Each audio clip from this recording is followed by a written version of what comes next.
I'll talk a little bit about the alignment jams, what we do and what we're focused on, and a bit about optimism and existential risk in AI safety, and where this, of course, fits in with software engineering in general. So about me, my name is Esben Kran. I am the director of applied research. I came from game development. I also had a little web agency back in the day. That was some years ago now. But game development is definitely where some of the inspiration for these hackathons and the alignment jams came from. First of all, applied research, we're trying to ensure a benevolent future between AI and humans and avoid uncontrollable AI risk. And we do this by facilitating direct research, and a lot of that happens through these hackathons, where we have monthly hackathons, and we have more than 40 volunteers now. We provide a lot of starter resources and prizes and awesome keynote speakers that people across the world are using, really. And then we have a weekly newsletter with YouTube videos and the apart lab, which is what we're going to be focusing a bit more on now as well. The alignment jams, as you can see here, there's a big map. You can go on alignmentjam.com. You can also search AI safety hackathons or whatever else the keywords might pop up in your mind when you think of hackathons and AI safety. You should come to this website where you can see all of these different sites across the world where people have done hackathons. And originally we were inspired by the global game jam framework, this centralized organizing of what is the topic, what are some of the resources, what is the submission, and so on. But then this decentralized approach to all of the hackathon sites. For example, some software engineers doing it this weekend in Sunnyvale in California, along with a bunch of other people across the world like Vietnam, Brazil, and India, where something we're super excited about because we also want to democratize it more and make it more available. But otherwise, in all the normal EA universities you know and love, Stanford, Berkeley, Oxford, Cambridge, and so on. And also online, which is maybe 40-50% of people. So that's really wonderful. And just a little aside on software engineering and the path for AI safety there. This is a slide from a talk I just gave at EGX Cambridge, and I think it applies as well here because it's basically what excites you about AI safety and in which ways do you want to engage with it, where I think software engineering is a very interesting perspective on AI safety because a lot of research is becoming more engineering focused, but also there's a lot of websites, a lot of ways you can visualize content, which is changing quite a bit because we are entering much more concrete stages of making AI safer. So there's a lot of like product development, for example, in AI safety that's really interesting. And when we think about the hackathons, it's an opportunity to think more about the problems as well. And, alignment forum is great, but read it as little as possible and take your perspective on things. Then join communities. I think that's one of my big recommendations. We, of course, have the Alignment Jam community with nearly 600 members, which is super awesome. Really nice places to discuss AI safety and discuss projects and share projects and get feedback from people and all this stuff. In general, when you work with AI safety, it's really just about doing the thing and not about coming up with a grand strategy for how to do it first. And I implore you to just join hackathons, have fun with it, make something great. AI safety research isn't that much harder than so many other things, but it's framed as such. And we are definitely on a deadline. In general, I think we're all very excited about some of the opportunities that come with AGI and some of the things we can work on towards making it safer. One of the things we've built up is these alignment jams, right? We saw that AI safety was quite focused on this doomist perspective to some degree, like the perspective that there are some huge risks and we want to avoid them. But in our case, we're also interested in existential hope. So can we build up some optimism, productivity, and basically get direct research out quickly and interestingly? We've generally been super surprised at the quality of the projects coming out of these hackathons that we've held. We've held 5 big ones until now, along with a couple of alignment jam X's or TEDx, at least independently organized ones. It's a chance to meet like-minded people. A lot of software engineers, of course, coming from the online sphere as well. And it's a chance outside of the normal programs. You don't have to do a 3-month internship with Redwood, and you don't have to do a 3-month course with 10 hours a week. But this is a chance to just give a weekend, have fun with it, do the thing. So that's what I'm really excited about hackathons, and I hope, of course, you are as well. And here are some grand images. Some of the previous hackathons have been, as you can see out on the right, it's like language model hackathons, looking at language model psychology, figuring out what are the property, how do they work, what is the cognitive psychology of a language model, interacting with it. The next one has been interpretability hackathons, and we've seen really great output from this and collaborated with some top researchers on creating starter resources. If you just know Python, then you can grab a Colab notebook. I don't know if you know them, but they're online Google Docs, but for code. So you can take that, duplicate it, and just instantly get really nice results. We've had a lot of success with people just using those to investigate something completely new and use sort of this engineering approach. And I'll share some cases in a moment as well. And then we have AI testing and scaling oversight. These are just different agendas. And then this weekend is the first non-technical one on AI governance. So how can we govern AI and so on? And I'll come with a few suggestions for maybe how we can look at this from a software engineering perspective. You can see some stats here on the slide, but what type of work do we see and how does it relate to software engineering? The first case is one of the winners, which is dataset example pruning to find neuron behavior. And basically, it's like a relatively simple algorithm that just uses these Google Colab notebooks, picking a neuron and finds in the training set, when you do AI, you have a training set, you put it into an AI, it does the AI thing, it learns and updates its weights. So we take from this training set what activates that neuron the most, and then we generate similar examples with BERT to find positive and negative examples this basically results in us understanding much better what this neuron does. And it's a very simple algorithm, right? A lot of this interpretability related stuff, like figuring out what are the neurons doing, is reverse engineering a program. And it's just like figuring things out and trying it, and throwing a bunch of random open source libraries at it and finding the relevant neurons there. And you can see here on the right, we would normally not understand what is it that actually activates this neuron probably. And apparently it's this BJC 2012-56. But at the same time, it's not, because then you go further down the rows and you see that they actually have quite negative activation there. So there's something weird happening with this neuron that might be related to some code semantics or something like that. The other one is evaluation of large language models in cooperative language games.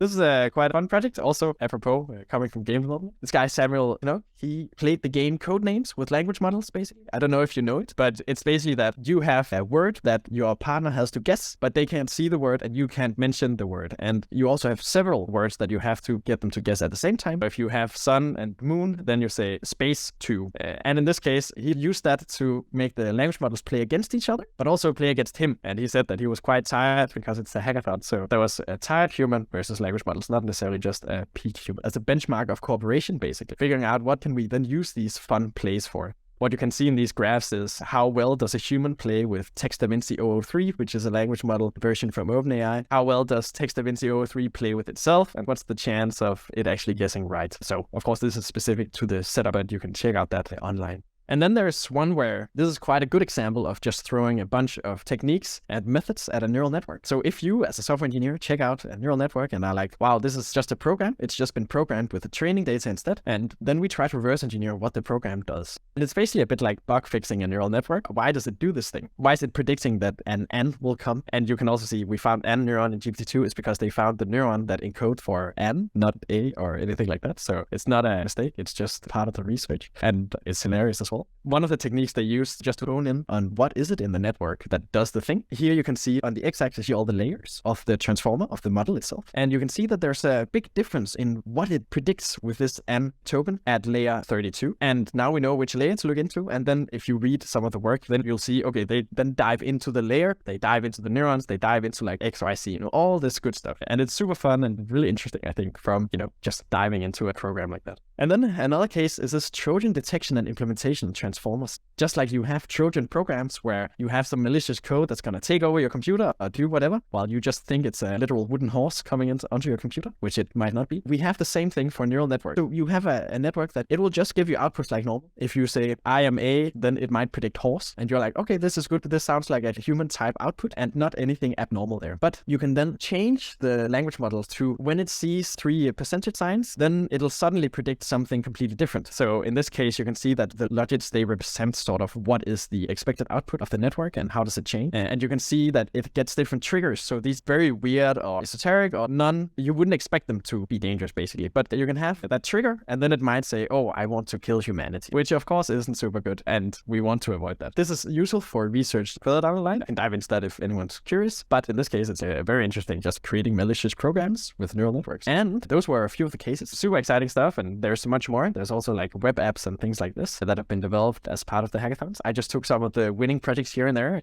focused on the research, especially the interpretability type. But what I think is super rock and roll with software engineering is that you are probably used to doing hackathons, at least from my experience with software engineering and with game development. This is super exciting. And it's a different type of opportunity that can fit people's schedule, right? Because some of the other stuff is AGI Safety Fundamentals, which is a 3-month, 10 hours a week program to learn stuff. But maybe you don't have time if you have a full-time software engineering job. And the other ones are like, okay, fly to Berkeley for 3 months and get a cool fellowship and do awesome direct research. But this is also pretty hard to do with a full-time job. So this is something where you can do it in a weekend and you can join an event and you can do it physically, in person, you can do it online, all this stuff. That's some of the visions there. And I think we've seen a lot of very interested people be able to join now because of that. And one of the very, very awesome parts of this is that we do build these starter resources, these Google Colab notebooks, for example, these Google Docs for code. And you can see some of them right there for ability. And there's a few open source libraries and different types of resources that are super interesting. And then, of course, besides that, it's just a chance to think about things in general and get a little bit of meta perspective on what's going on with AI, like what is actually happening. The AI governance ideathon, we've called it something else than hackathon because, I don't know, it scares policy people away. The ideathon there is definitely a chance to think about things more and take more of an outside perspective on like, okay, how is AI developing? How do I see it happening? For a software engineering specific project, I also encourage you to take some of the cases from the AI governance hackathon that we'll have as starter resources to think about these things and write some of the proposals for structures or algorithms we can use for aligning governmental processes, for example, with AI development and so on. But otherwise, there's the modeling cooperation, which I was actually sitting with yesterday. Some of the people there were developing dashboards for thinking about AI governance. I created a long while ago now the website whenwillthealiensarrive.com, which basically takes the date that Metaculus expects that AGI will arrive, and then it has like a ticker that ticks down to that date. So these sorts of projects are, of course, also super hackathon-y, and I encourage you to have fun with it, chance to build something fun, chance to explore something deeper, and have even more slides after the questions if you're interested in also some of the open source projects that are available. For example, Transformer Lens, and we have our own little GPT-based chatbot called GPT-A or GPT Apart, which helps hackathon participants do stuff as well. These sorts of projects are pretty great and pretty fun to work with too. And of course, a chance to build your perspective on what this whole change in software and Copilot and all these things, how that will change our world. So you're welcome to come tomorrow, but also you're very welcome to join next month when we'll have the interpretability hackathon, which will look a bit more like the research projects we had. We have a few links here. You can search Apart Research YouTube. You can search Alignment Jams and get all the links there. But you can also go on newsletter.apartresearch.com and follow some of our weekly stuff. So this is just a research update on what's happening, and we try to make it available for people in general. And then I also have that link at the bottom at monimous.co/Esben, just for any anonymous feedback you might have as well. Otherwise, you can give it here too, and I'd love to see it. Thank you very much. That's my little intro to this stuff. I'll execute the EA software engineer tradition of unmuting and clapping for the presenter. So please get ready if you're in a space where you can unmute yourself and clap. Thank you very much. Yeah, thank you. All right. This would be a great time for questions if you guys have any. And if you don't have questions, I can talk more. I have one, actually. Okay, so my question is, what is the expected output of the Ideathon? Like in a traditional hackathon, of course, it's a software project, a program, a collab notebook, but in what medium are you expecting to receive submissions for the upcoming Ideathon? So to standardize things, we generally receive it as like PDFs, and we have a template for working with it that's also available on the hackathon site. So you can go to ais.pub/AI.gov, and that'll take you directly there. But basically, it's like a PDF report of whatever, summarizing your research or summarizing your thing, so we can check it out. And then that document can have links to any dashboards or any more things there. And this is the general pattern of the hackathons we run because they're research focused. So they have this property, and we can't really judge 100 different GitHub repositories in a couple of days, unfortunately. Right. Yeah, that's really smart. Good way to do it. Yeah. Oh, we have another question. What kind of project do you expect to see at the end of the governance hackathon? Because it's quite different from the other ones. Yeah, so this is also something we are interested in, and we hope to see a lot of different perspectives on things. We have a bunch of cases on alignmentjam.com/AI-governance. So these are the cases that people will be working with, and some of them invites technical work, and most of them are non-technical/policy focused, which I guess can still be technical, depending. So yeah, we just expect a PDF report, and then the actual output is very variable. So usually that's one thing that differs quite a lot with our hackathons compared to some of the traditional ones, where, for example, capture the flag hackathons have like, oh, there's one leaderboard and you just get to the top. Maybe if you have one problem case hackathons, these are focused on the exact same problem all across the board. But this is very much like researchers. So we have a keynote speaker, Michael Ehret, who's one of the best AI governance research in the world today. And we have judges from the Center for Governance of AI, from the Extensional Risk Observatory, from OpenAI as well, for that matter. And then they give reviews and judge it as if it's a submission to a conference. So this can be very variable to some degree. And of course, not with the stringent criteria of conferences. Don't worry about that. I think we expect any work to pop up as it comes. So don't be worried about the quality either. Just like build some fun stuff and have fun. Thank you very much. What do you think are the most significant barriers to getting people involved in AI research? And I imagine like doing more hackathons is better. Obviously, there's diminishing marginal returns, right? But what do you see as a barrier to having more of them? In terms of globally, or in terms of in our specific case, why don't we have 1 million hackathons? I mean, we want to have the optimal number of hackathons. I don't want to tile the universe with hackathons. Yeah, some would do. Like... GPT Nicole is working on that. My question is also about hackathons that we've run for EA software engineers, trying to make them as good as they can be. And also, I'm curious if you hear from people, I would love to do this, but what is the but? Yeah, so, I mean, this is sort of the market gap we're hitting to some degree, right? Actually, organizing a hackathon takes quite a bit of technical skill. So what we see it as is that we take care of starter resources, we take care of finding an awesome keynote speaker, we take care of awards, we take care of judging, we take care of mentoring during online as well. So anyone can ask questions there. And we take care of building up the infrastructure for submission and for encouraging all these things. And then what you have to do as a local organizer is basically just setting up a venue and buying food. And we provide funding, or we provide support, financial support to the hackathon sites. We're discontinuing this a bit in the future, and we'll probably let them self-organize a bit more. But yeah, it's something that's been super useful for people around the globe and something that makes it accessible. So really excited about that. And Ross? Yeah, this was great. Really appreciate all the effort you put into today. I'm kind of curious, how many people that join these hackathons would you say are kind of like absolute new? I mean, not necessarily from software, but from like AI safety. I mean, maybe have some ideas about it, but don't know any of the technology, the open sources or different approaches people use, or even the tool sets like Collab Notebook and stuff. I'm kind of curious how welcoming this is, because I'm eager to join, find a way to jump in part-time into the AI safety area, but also don't kind of want to be in the way, you know? The answer there is that I think it's about like 50%, maybe even more, who come with this amount of experience, maybe have read 1 or 2 posts on Let's Roll, have read the 80K careers guide or something like this, doesn't necessarily know Python, but comes from computer science or something. And we generally see that what really makes it possible are these starter resources. So starter resources like these, where you have the literal notebooks and you have videos for how to use them as well. So you really won't be in the way, and oftentimes you'll find that it's surprisingly impressive what you can do during just such a weekend.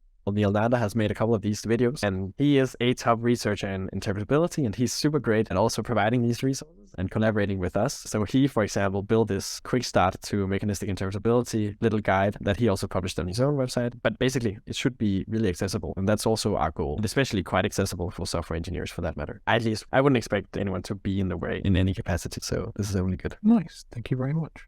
On the super geniuses point, there is the whole view that has sort of come from the traditional perspectives on AI safety that the only way to solve AI safety is if you're a super genius. And if you aren't a super genius, you're sort of in the way. And I just don't agree with this, especially now. Things are really, really changing quite a bit. We see a lot of interesting perspectives on what you can work on in AI safety that are concrete, and you can just grab it and you can do it. Really, most super geniuses are also just human, right? I don't know. Why are they special? Sure, Neil Nanda might have won some math competitions when he was younger, but otherwise he probably also watches YouTube or something. So yeah, grab hold of some of the things. We actually, through this direction, we back in the day created AI safety ideas, which has a lot of just concrete projects you can grab hold of and work on. Yeah, I don't think there's super many software engineering ones. Yeah, cyber defense stuff, that's interesting. So these are some of the opportunities there.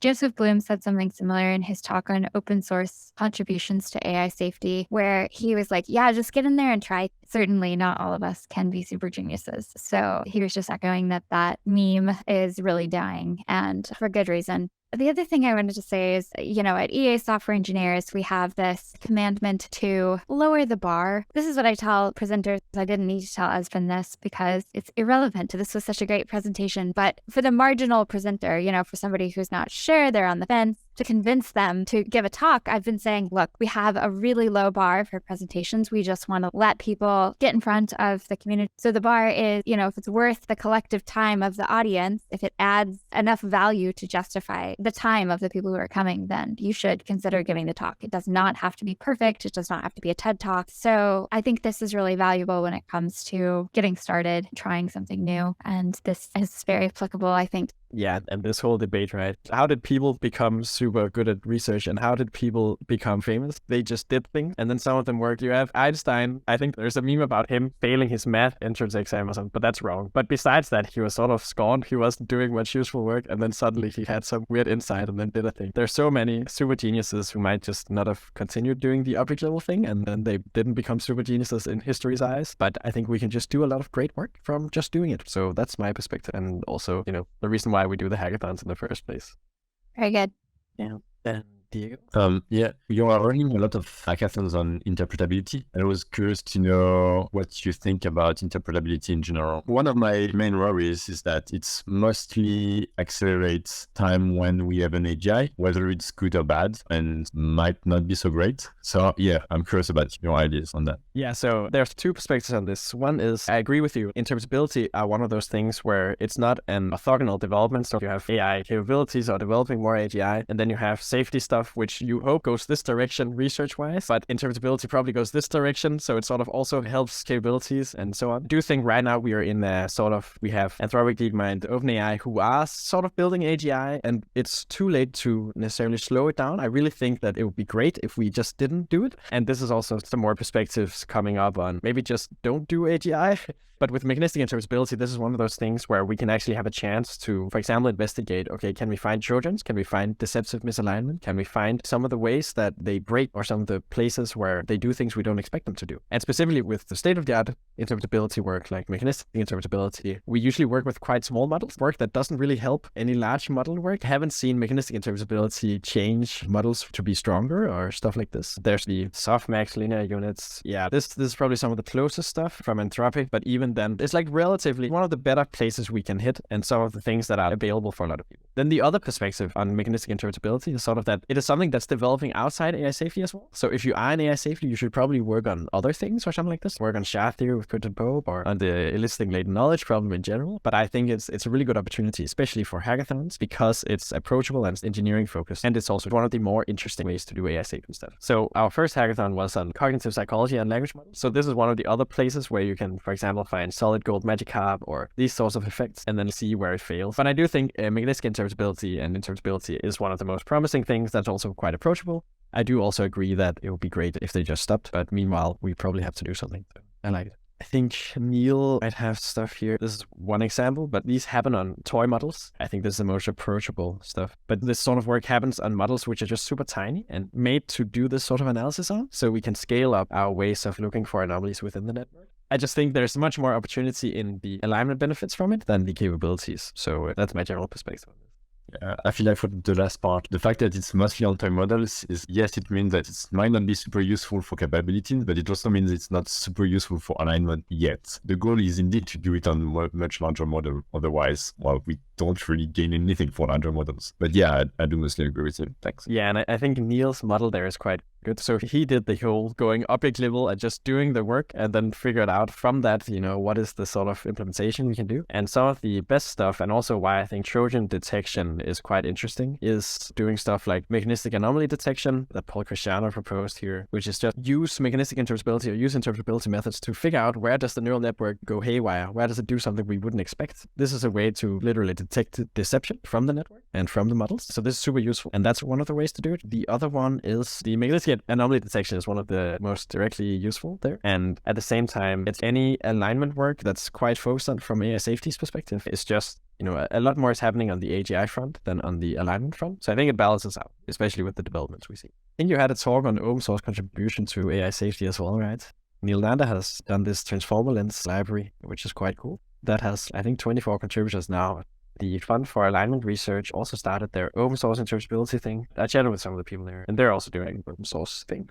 I heard Luther AI has a tool called Tuned Lens, which is open source, and people can work on that. Yeah, so that has 6 contributors now. That's also interesting. And of course, Luther AI is one of those that are working quite a bit on the capabilities front, but also care about safety, right? And I think most care about safety at this point. There's stuff like Open Assistant from Lion, and these are generally supported quite a bit by Stability, but this is a reinforcement learning from human feedback thing. And you have Carver AI, they have TRLX. These are all open source communities, but TRLX is focused on reinforcement learning on transformers in general. So they implement some of the methods that are also used to align GPT-4 with human preferences. This is also a place to help out and also a bit more public in that sense. I think we're seeing more and more overlap where if we have more voices that are more focused on the safety in these open source communities as well, then there's a pretty big opportunity to change some perspectives and also develop it in a more responsible direction. Well, thank you. This is a good tour of available projects. And quick flag for office hours as well. That could be a good chance to have discussions and talk through potential contributions. The purpose of office hours is to be like a continuation, I suppose, of the hackathons that are being run. Yeah, and we also do more and more engagement work on the Alignment Jam server, on the Alignment Jam website as well. So here we also have, for example, reading groups, and you see some locked channels here because it's my use, of course. And then all the locations and a lot of good stuff happening in here, some banter and AI art. And this is the GPT-A one. I think that's getting developed too. Cool. So people can get the link to the server from the website. Yeah, that's what it says right here. Join the Jam Discord. Yeah, thank you so much. We can wrap it up here. Really appreciate the time and the excellent presentation. I learned a lot. I feel very excited about these projects and hopefully getting involved with an alignment jam sometime soon. Nice. Well, you have the chance tomorrow, of course, and next month. That's true.